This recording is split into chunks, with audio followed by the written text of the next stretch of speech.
Thanks, Connor, for that great introduction. I'll now be touching on bribery in the United States as Connor looked at it in Latin America. And we're also going to look back on how it relates to our topic and our case study that Mike presented to you earlier. Great job again, Mike. Alright, a little background info. During the 1970s, U.S. companies engaged in international markets and were exposed to political payoffs.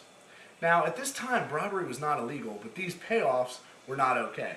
They would be if they were disclosed properly, but they were not, and the SEC filed charges. This began to shed light on the fact that companies globally were doing business differently than we do it here in the United States.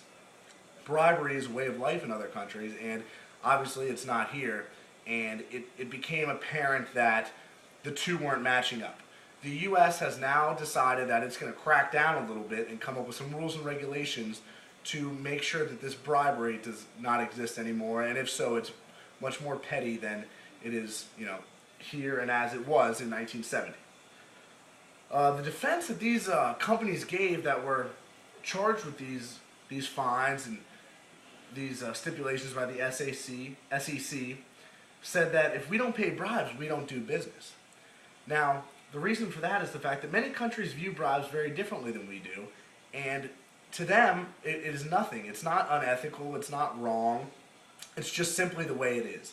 You don't get in the door unless you do what they ask, and there's nothing wrong with that in their eyes. We view that differently, but to some people, that's just the way it's been from the beginning, and that's probably the way it'll always be in the way they see business.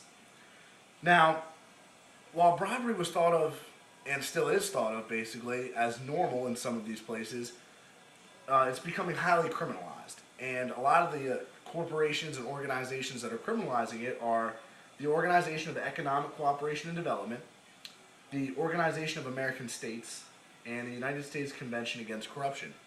As you can see, the common trend is these are very American-based organizations. So, as I was saying, America is kind of, getting their foot in the door and saying, no, this bribery is not okay, we need to put an end to it, and it's definitely not going to happen behind our borders. And the actions of these organizations will require a higher standard of ethics in business globally and, of course, in the United States. Transparency Organization. This is an international organization that is basically rating countries on, basically how corrupt or how upfront they are.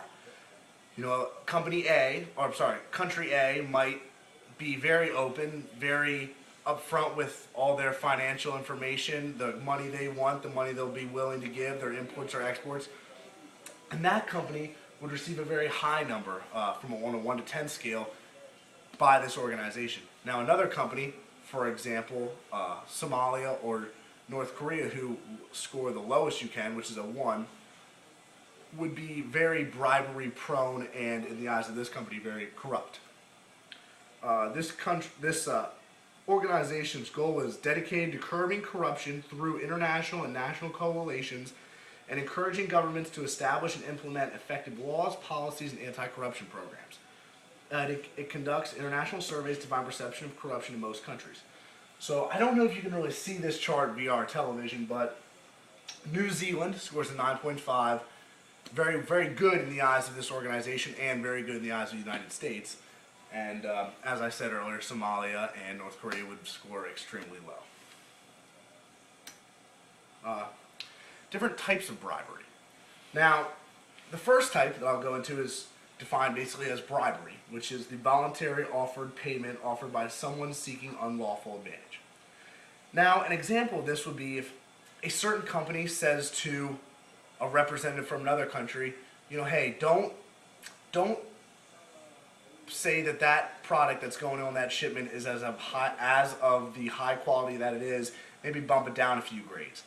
This would call for lower taxes, and that company would not be paying nearly as much to export or import it.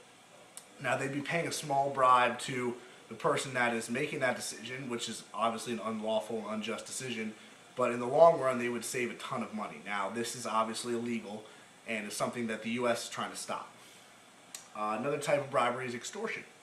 This occurs when payments are extracted under duress by someone in authority from a person seeking only what he or she is lawfully entitled to. Now, an easy way to put it would be, if we don't pay them, then if we don't pay them, then we can't get their business.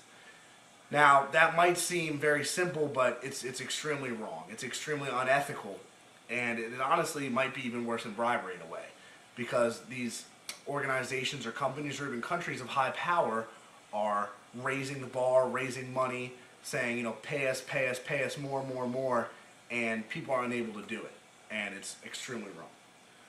Another type is lubrication, which involves a relatively small sum of cash, a gift or service given to a low-ranking official in a country where such offerings are not prohibited by law. In the case study that we presented, this would be an example of when Frank was trying to get the machinery over the border and sped up the process by giving a couple extra coins, or I think he said pesos it was, to the official loading the dock, and it sped up. Another type would be subordination, which involves giving a larger sum of money. It often calls for officials to turn heads, basically telling a very high-ranking official that you're going to pay him a large sum of money, just kind of turn his head and not see you do something which is, quite frankly, illegal. Another type of bribery that isn't even considered bribery but is very common is agent fees. That would be if my country is dealing with your country, and let's say I'm not very up to par on your regulations and your rules, I would bring in an agent, pay him to basically conduct the business himself between the two of us. Now, if that's done incorrectly, that would be considered a form of bribery, if he's taking advantage of me. And the Foreign Corrupt Practices Act actually addresses it by saying that it prohibits U.S. business from paying bribes openly or using intermediaries as helpers for two companies in which the manager knows that the part of the intermediary's work is done unjustly. So if someone knows that this intermediary or agent is basically scheming you, then that would be wrong and addressed in the Foreign Corrupt Practices Act.